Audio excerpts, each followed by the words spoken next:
맞벌이들 돈 관리 따로 하는 게 문제가 아니야.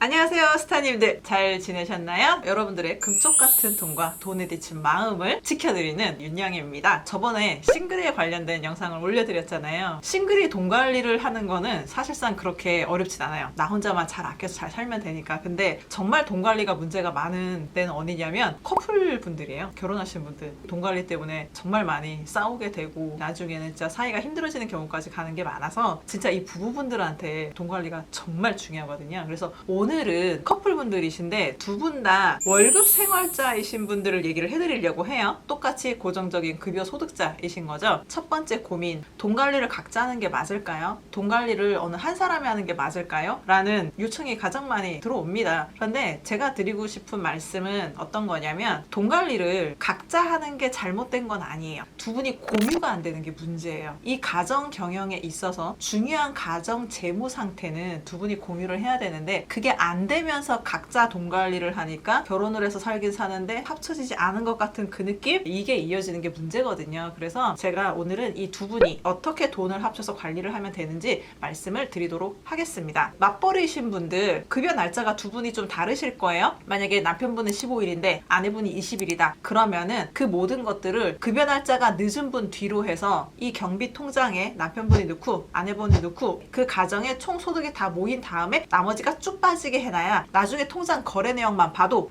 우리 집이 한 달에 얼마의 돈을 모았고 이 돈으로 어디가 빠졌구나 정리가 됩니다. 근데 이렇게 되려면 가급적 가정의 경비들이 한 통장에서 다 빠지는 게 좋겠죠. 각자 관리하는 영역들은 빼고 같이 내서 처리하는 부분들을 말씀을 드리는 거고요. 이렇게 되기 위해서는 자동이체들을 좀 정리해 줄 필요가 있습니다. 그 다음에 이런 기초적인 관리비, 공과금 등등등 해가지고 이런 부분은 괜찮거든요. 문제가 어디서 터지느냐, 돈 관리를 따로 하다 보니 재테크도 돈을 모으는 것도 다들 따로 하시죠. 터치를 하지 않아요. 알려주고 싶지도 않은 부분이 많으니까 그건 괜찮은데 각자 재테크를 하는 거 외에 뭐가 문제냐면 가정이기 때문에 공통적으로 큰 경비가 들어가야 되는 이벤트가 발생할 수밖에 없어요. 근데 이런 사태가 발생을 했을 때 실질적인 제가 예를 들어드리자면 애가 이제 중학교로 올라가야 돼서 학군 좋은 곳으로 이사를 가고 싶어 하셨어요. 그래서 남편분한테 우리 누구누구 저쪽 학교에 입학을 해야 되는데 내가 그 집 시세 다 알아봤더니 이 집 전세 놓고 거기에 8천 더하면 우리 그쪽에 갈 것 같아 라고 얘기를 해서 4천씩 내자고 하셨대요. 그런데 남편분이 정말 거짓말 안 하고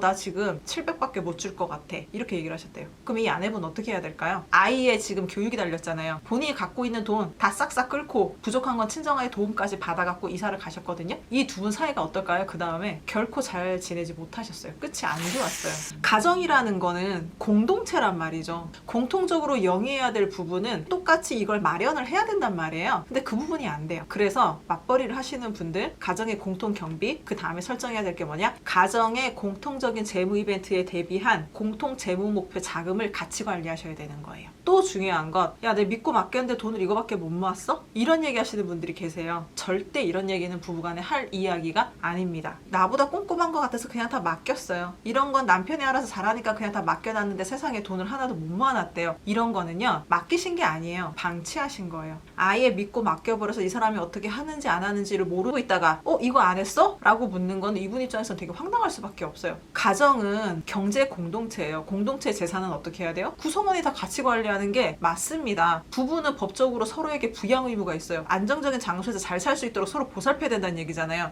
근데 나는 상대방이 잘 하고 있는지 아예 신경도 안 쓰고 있다가 못 해놨다고만 뭐라고 해. 그러면 어떤 상대방이 그걸 수긍할까요? 말이 안 되거든요. 같이 맞벌이를 하시는 분들, 돈 관리를 따로 하시는 상황이라고 했을 때 이러한 사항들은 좀 기준을 설정을 하셔가지고 같이 관리하면서 크로스 체크하는 게 굉장히 중요합니다. 마지막으로 한 가지 더 드리고 싶은 얘기는 뭐냐면 맞벌이를 하시는 분들도 누군가 한 명은 가계부를 작성을 하셔야 됩니다. 엑셀도 좋고 수기가계부도 좋고 뭘 써도 괜찮습니다. 그런데 주 관리자 한 분은 분명히 정해주시고요. 그 주 관리자 분이 관리를 하시고 꼭 한 달에 한 번씩은 두 분이서 자료를 놓고 공유하면서 피드백 하시는 시간을 분명히 가지셔야 됩니다. 이것도 공유의 중요한 단계거든요. 실제로 결혼을 하신 지 얼마 안 된 케이스였는데 남편분이 출근길에 심장 심장마비로 사망하셨던 케이스가 있어요. 근데 이 집이 문제가 뭐냐면 돌아가신 것 자체도 되게 안타까운데 이분은 남자분이 꼼꼼하셔서 다 알아서 잘하셨거든요. 집에 대출, 보험료, 공과금, 생활비부터 등등등 해서 남편분이 싹 다 알아서 하시고 아내분은 본인 용돈만 받아서 사시는 분이었어요. 이 아내분이 그 사후 정리를 잘 할 수 있으셨을까요? 정말 힘드셨을 거예요. 내지는 놓치는 것도 되게 많을 수 있어요. 그렇기 때문에 잘하시는 분이 잘하고 있더라 하더라도 잘 모르는 분께 브리핑할 필요는 꼭 있습니다.